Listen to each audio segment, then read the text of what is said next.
Hello, DJ!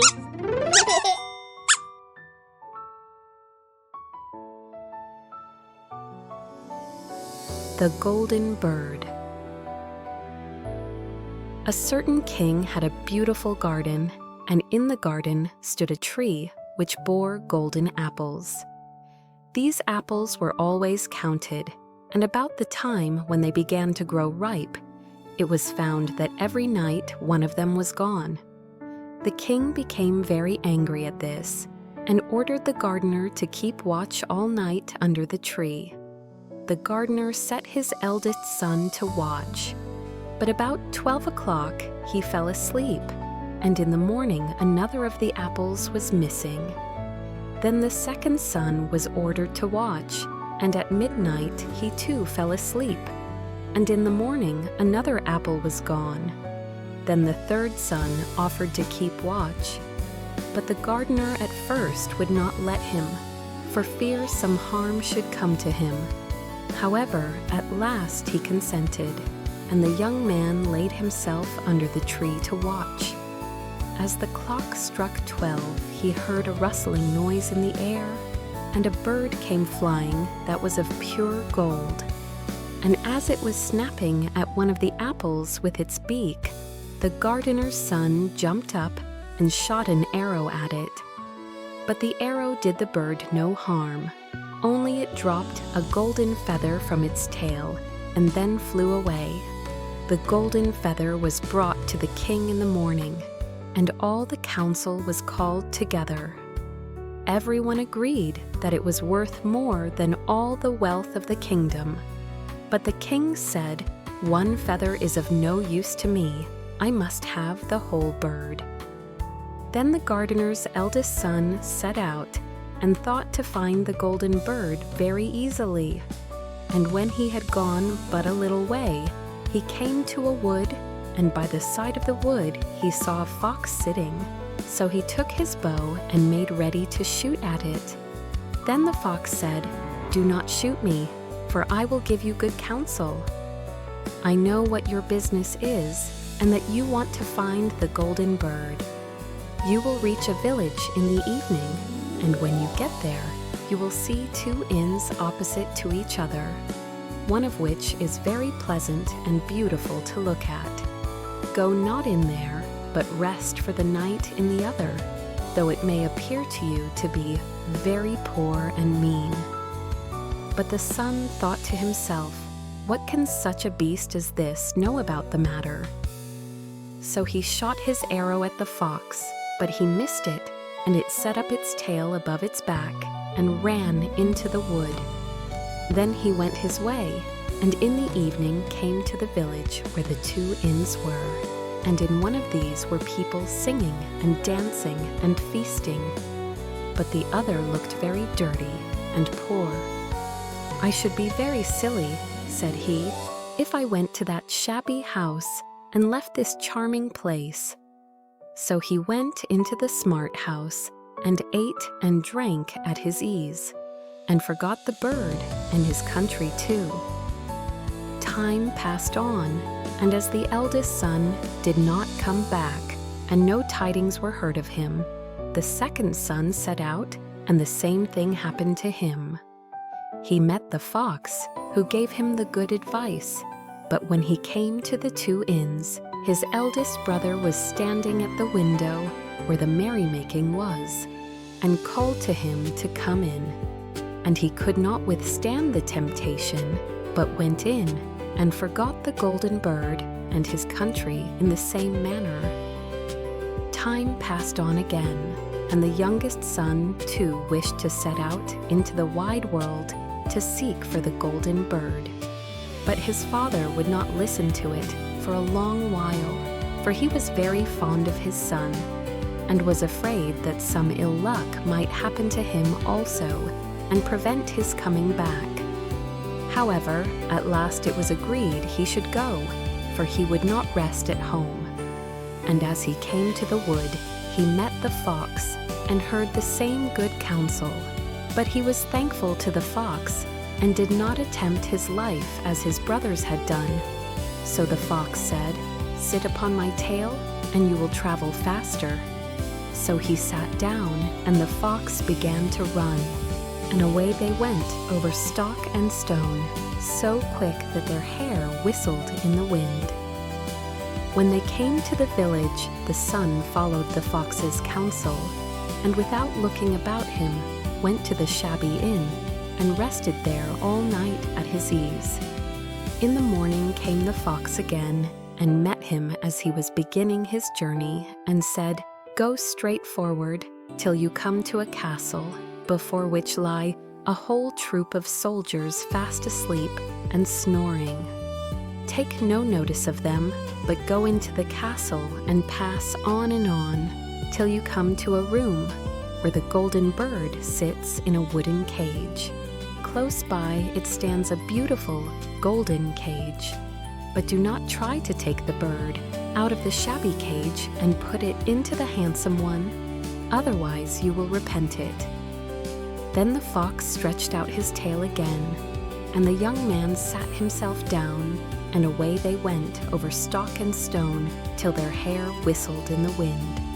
Before the castle gate all was as the fox had said, so the son went in and found the chamber where the golden bird hung in a wooden cage, and below stood the golden cage, and the 3 golden apples that had been lost were lying close by it. Then thought he to himself, "It will be a very droll thing to bring away such a fine bird in this shabby cage." So he opened the door and took hold of it and put it into the golden cage. But the bird set up such a loud scream that all the soldiers awoke, and they took him prisoner and carried him before the king. The next morning the court sat to judge him, and when all was heard, it sentenced him to die unless he should bring the king the golden horse, which could run as swiftly as the wind.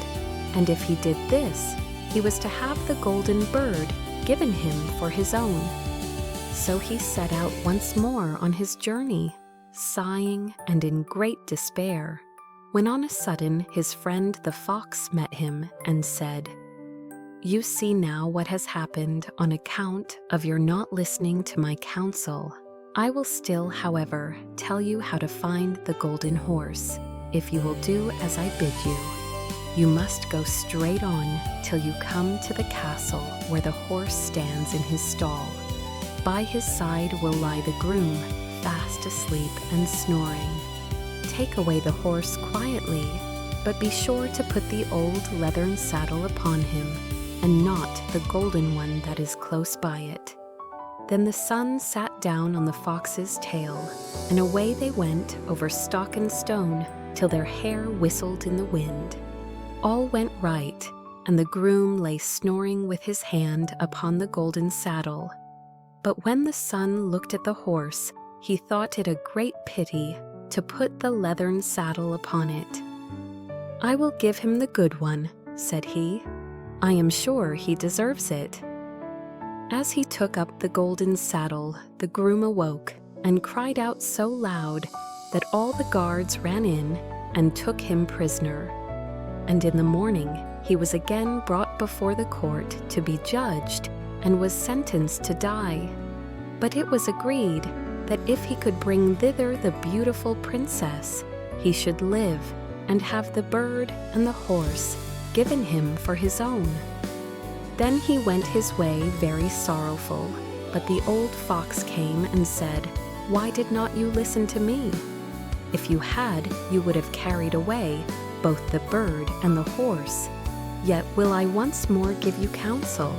Go straight on, and in the evening you will arrive at a castle. At 12 o'clock at night, the princess goes to the bathing house. Go up to her and give her a kiss, and she will let you lead her away. But take care you do not suffer her to go and take leave of her father and mother." Then the fox stretched out his tail, and so away they went over stock and stone, till their hair whistled again. As they came to the castle, all was as the fox had said, and at 12 o'clock the young man met the princess going to the bath, and gave her the kiss, and she agreed to run away with him, but begged with many tears that he would let her take leave of her father. At first he refused, but she wept still more and more, and fell at his feet, till at last he consented. But the moment she came to her father's house, the guards awoke, and he was taken prisoner again. Then he was brought before the king, and the king said, "You shall never have my daughter unless in 8 days you dig away the hill that stops the view from my window." Now this hill was so big that the whole world could not take it away.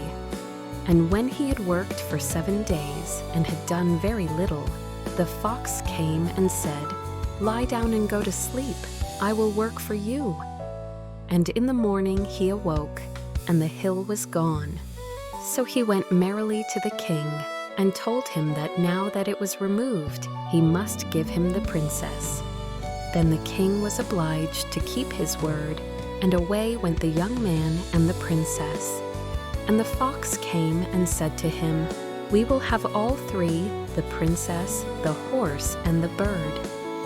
"Ah," said the young man, "that would be a great thing, but how can you contrive it?"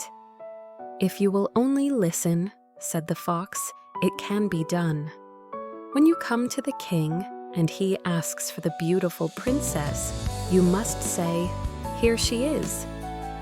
Then he will be very joyful, and you will mount the golden horse that they are to give you, and put out your hand to take leave of them. But shake hands with the princess last. Then lift her quickly onto the horse behind you. Clap your spurs to his side, and gallop away as fast as you can."